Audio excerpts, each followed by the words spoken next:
দেশে লোহার কোনো খনি নেই, কিন্তু বছরে লোহার চাহিদা আছে ৬০ থেকে ৬৫ লাখ টন। জাহাজ ভাঙা শিল্প এবং আমদানিকৃত স্ক্র্যাপ থেকে তৈরি বিলেটে মেটানো হয় লোহার চাহিদা। তাই চট্টগ্রামের সীতাকুণ্ডের সমুদ্র উপকূলে গড়ে উঠেছে সুয়াশো জাহাজ ভাঙা শিল্প। এখান থেকে যোগান আসে চাহিদার ৫৫% লোহা, ফলে এটি পরিণত হয়েছে লোহার ভাসমান খনিতে। পরিবেশবাদী সহ নানামুখী চাপে এই শিল্পে চলছে মন্দাবস্থা। সুয়াশো জাহাজ ভাঙা শিল্পের মধ্যে টিকে আছে ২৫টি। এখন পর্যন্ত ৭টি প্রতিষ্ঠান জাহাজ ভাঙার পরিবেশ বান্ধব গ্রিন ইয়ার্ড ছাড়পত্র পেয়েছে। আরও ৭টিতে গ্রিন ইয়ার্ড সনদপত্র পাওয়ার কাজ চলছে। কার্যকর ইয়ার্ড থাকছে মাত্র ১৪টি। বাকি ইয়ার্ডগুলো হংকং কনভেনশন অনুযায়ী আগামী জুনের মধ্যে গ্রিন ইয়ার্ড না হলে জাহাজ ভাঙার ছাড়পত্র মিলবে না। ফলে দেশে লোহার সংকট তৈরি হতে পারে প্রকট। এই অবস্থায় জাহাজ ভাঙা শিল্প বন্ধের ষড়যন্ত্র চলছে বলে মনে করেন ইয়ার্ড মালিকরা। এই শিল্পকে ধ্বংসের হাত থেকে রক্ষা করার জন্য সরকারের সহযোগিতা ও বাড়তি সময় চান মালিকরা। যেখানে আমরা লোহার মার্কেটে, বাংলাদেশে যেহেতু কোনো খনি নাই, লোহার মার্কেটে আমাদের এই ব্যবসা থেকে ৫০ থেকে ৬০% মিনিমাম আমরা এখানে সহযোগিতা করতাম। ওইখানে যদি ৬০% যদি 5% যদি এখন ইয়ার্ড গ্রিন হয়, তাহলে কিভাবে ওই মার্কেটে তো একটা কৃত্রিম সংকট সৃষ্টি হয়ে যাবে। অলরেডি আমাদের ৭টা ইউনিট হয়েছে, আরো ৭-৮টা ওই দিন 5 to 6 মান্থের মধ্যে আমরা রূপান্তরিত হবে। তাহলে 15টা, ১২৫টার মধ্যে 15টা হইলো, আমরা আসতেছি মাত্র 12% 13% মধ্যে।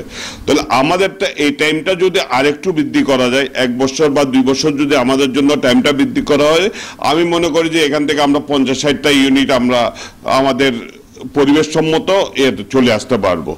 গ্রিন ইয়ার্ড করার জন্য একটা লোন যদি দেয়, তাহলে আমরা কি এটা ভালোভাবে করতে পারবো এবং দেশ হব জাতির জন্য এটা ভালো হবে, যাতে আমাদের এখানে বাংলাদেশে কোনো লোহার খনি নাই। তো যদি শিল্প মন্ত্রণালয় পারমিশন না দেয়, তাহলে আমরা জাহাজ কিনবো কেমনে, আনবো কেমনে? আর এইদিকে আমাদের ব্যাংকের লেনদেন আমরা বাজি যাচ্ছি, এদের টাকাগুলো আমরা যদি না দিই, আমাদেরকে শিল্প দিতে চাচ্ছে না। তো আমরা উভয় সংকটে আছি। এবং এই শিল্প সাথে ধরেন আমার এখানে ৩০০ লোক কাজ করতো, আজকে আপনি দেখেন আমার গাড়িগুলো নষ্ট হয়ে যাচ্ছে, আপনারা দেখতেছেন এখানে কোনো লোকজন নাই। তাহলে আমরা কি অবস্থা, এবং দেশের মানুষের কর্মস্থান সব বন্ধ হয়ে যাচ্ছে, এগুলো বন্ধ হয়ে গেছে। গ্রিন ইয়ার্ড মালিকরা বললেন, ১৫০ কোটি টাকা খরচে গ্রিন ইয়ার্ড করার মতো সামর্থ্য অধিকাংশের নেই। মুষ্টিমেয় যে কয়েকজনের ছিল তারা করেছে। বাকিদের ব্যাপারে সরকার সহযোগিতা না করলে পাটকলের মতো ভাগ্য বরণ করবে জাহাজ ভাঙা শিল্প। ২০২৫ সালের জুনের পরে আর কোন যাদের গ্রিন ইয়ার্ড থাকবে না বা এসকেসি যারা মেনটেন করবে না, এসআরএফপি যারা বাস্তবায়ন করবে না, তাদেরকে কোনো জাহাজ দেওয়া হবে না। এখন দুঃখের বিষয় হলো যে একটা ইয়ার্ড গ্রিন ইয়ার্ডে রূপান্তর করতে হলে একেবারে মিনিমাম ২৫ কোটি হতে ১০০ কোটি টাকা পর্যন্ত দেওয়া হবে।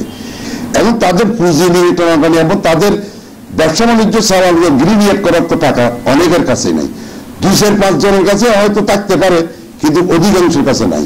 তো এই জন্য সরকার যদি নাকি এটা এগিয়ে এসে যদি সফট লোন অথবা স্বল্প সুদে প্রজেক্ট লোন দিয়ে যদি নাকি সহায়তা করে, তাহলে সবগুলি গ্রিন ইয়ার্ডে রূপান্তর হবে। এদিকে জাহাজ ভাঙা শিল্পের পরিবেশ আগের চাইতে অনেক উন্নতি হয়েছে জানিয়ে দায়িত্বশীল কর্মকর্তা বললেন, লোহার চাহিদা বিবেচনায় নীতি নির্ধারকরা সুনজর দিলে এই শিল্প রক্ষা পাবে। সীতাকুণ্ডের যে শিপ ব্রেকিং ইয়ার্ডগুলো আছে, সেখানে মানে কলকারখানা প্রতিষ্ঠান পরিদর্শন অধিদপ্তরের রেজিস্টার্ড হিসাবে আছে প্রায় ১৯০টির মতো কারখানা। এগুলোর মধ্যে এখন বর্তমানে চালু আছে ৩০ থেকে ৩৫টি কারখানা। আবার সবগুলোতে আবার জাহাজও নেই, এখানে শুধুমাত্র আপনার অফিস চালু আছে, অনেকগুলোতে জাহাজ নেই। মানে আগে সেখানে অনেক বেশি অ্যাক্সিডেন্টের ঘটনা ঘটতো, অনেক বেশি প্রাণহানির ঘটনা ঘটতো। তো গেল অর্থ বছরে আমরা যেটা পেয়েছি, সেখানে শুধুমাত্র 2টা অ্যাক্সিডেন্টের ঘটনা ঘটেছে। যে একটা হচ্ছে অ্যাসেন কর্পোরেশনে, যেখানে প্রায় 6 জনের মতো লোক মারা গেছিল। ওইটা কিন্তু আবার গ্রিন ইয়ার্ড। হ্যাঁ, আমরা যদি মানে ওইটাকে যদি আমরা অ্যাভয়েড করতে পারতাম, তাহলে মানে অ্যাক্সিডেন্ট অনেকটা শূন্যের কোঠায় নেমে আসতো। ২০২৩ সালে ১৭০টি এবং ২০২৪ সালে ১৩০টি জাহাজ আমদানি হয় ভাঙার জন্য। 1 বছরের ব্যবধানে জাহাজ আমদানি কমেছে 40টি। চলতি বছর আরও কমেছে আমদানি। এখানে প্রত্যক্ষ পরোক্ষভাবে 1 লাখ লোকের কর্মসংস্থান জড়িত। 3 শতাধিক স্টিল রি রোলিং মিলের প্রধান কাঁচামাল পুরনো জাহাজের স্ক্র্যাপে। নিউজ ডেস্ক, দৈনিক পূর্বকোণ।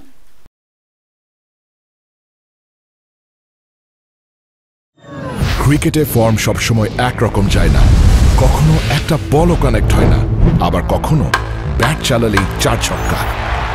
লাইফটাও ঠিক ক্রিকেটের মতোই, সময় সবসময় একরকম যায় না, কিন্তু সময় যেমনই হোক বাড়ি করাই সবসময় সেরা বিনিয়োগ। সেই সেরা বিনিয়োগ করুন সেরা সব উপকরণ দিয়ে। তাই কিছু টাকা না বাঁচিয়ে বাড়ি করুন বেস্ট সিমেন্ট 7 রিং সিমেন্ট দিয়ে। 7 রিং সিমেন্ট, ভিত্তি আগামীর।